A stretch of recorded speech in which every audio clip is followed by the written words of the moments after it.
बात तू करा। अरे हमारे तो बदल के मत करना। हम जाते नहीं कहाँ छोड़ पुरानी सोच इंडिया की लहर की दे मामा से फिर बढ़ के शादी कराए ब्याही। अरे हमारे को ऐसे नहीं जाए।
लखबा समझ जब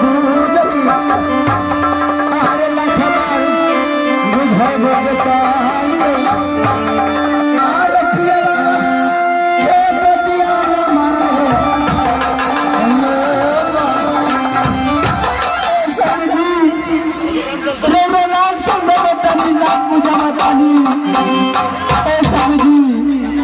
अरे सुना समझ छोड़ा है बतावा जे पति का होला ए समझी अगई थी के लगिया पानी से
सुना ब्याही जे पर के दोस्त है काफी खोटी आज से जोगी के बेस छोड़ी ये जलोट के कई बात बची मुझे हम चले जाने ब्याही चली लट के एक का बचन है वालिया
इसी हाथ से तूने मेरी भाभी की बदल छुआ होगा।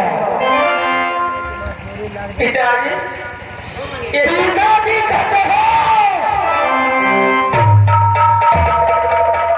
यह का जितना मैं हम तेरा मुझे मार दीजिए। यह कहने को मेरा मन मुझे कर दीजिए।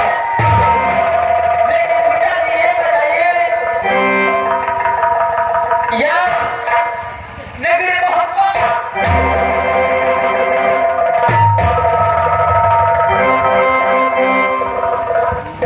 ये अपनी माँ की बात को जाता है नहीं जाता।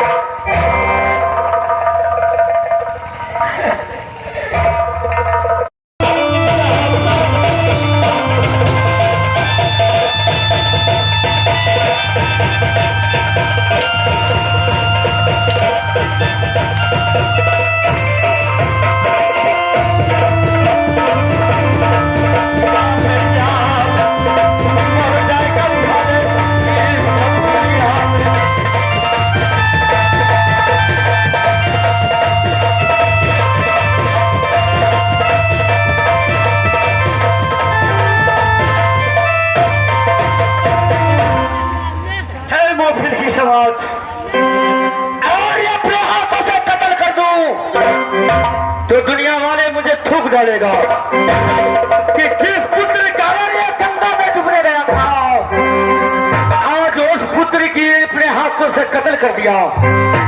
नहीं, मेरा भी लोग आता है। आवाज के शादी एक सवाल मेरे भाभी सोना का है, दूसरा बात मेरे बेटा का है। हो यही बेटा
मेरा घर है जगनपुर में, मेरा नाम फगुनिया डोम है।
तुमको क्या हुआ? जिंदगी के बचेगा बेटा इंजन को, जिंदगी बचेगा मेरी भाभी सोना को। अरे नाचेगा फकुरिया पिया महवाइला, नाचेगा फकुरिया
किसी से मिलना है? नहीं, मुझे किसी से नहीं मिलना। खाना है? कुछ नहीं। कुछ नहीं। तो तुम मरने के लिए तैयार हो जाओ। तैयार हो। यही घोड़ी बात नहीं, बांस नहीं बाजेगा, बांसुरी नहीं रहेगा इस नगर बम अनर्जित, न मेरे पिता हथियारा मुझे मार सकता है। ठीक है, तुम गर्दन को निभाओ। आज तुमको थोड़ा बताओगे क्या मिलेगा? हेमा, हमको दोस्ती नहीं देना, इसलिए मैंने जो फंसा रहा हूं, जो हमारे फांसी देने के लिए भेजे हैं, उनको पाप लगना चाहिए। हम उनको राज में है, जो कहेंगे जो तो हमको करना ही होगा। इतना सुंदर बच्चा को मैं बलिदान चढ़ा रहा हूँ। बजा दो ये! बजा दो!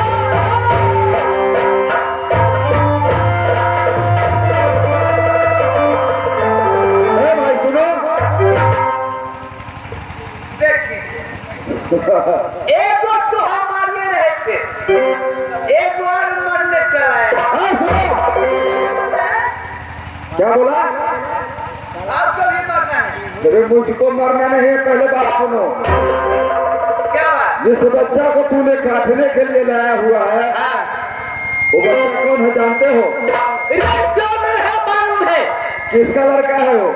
ये रुद्र महाराज की लड़की। उदल महाराज का लड़का है। हाँ, आज उदल महाराज नशा में है, तो तुमको कह दिया कि जाओ इसको कत्ल कर दो। और जिस दिन उदल महाराज का नशा टूटेगा, हाँ।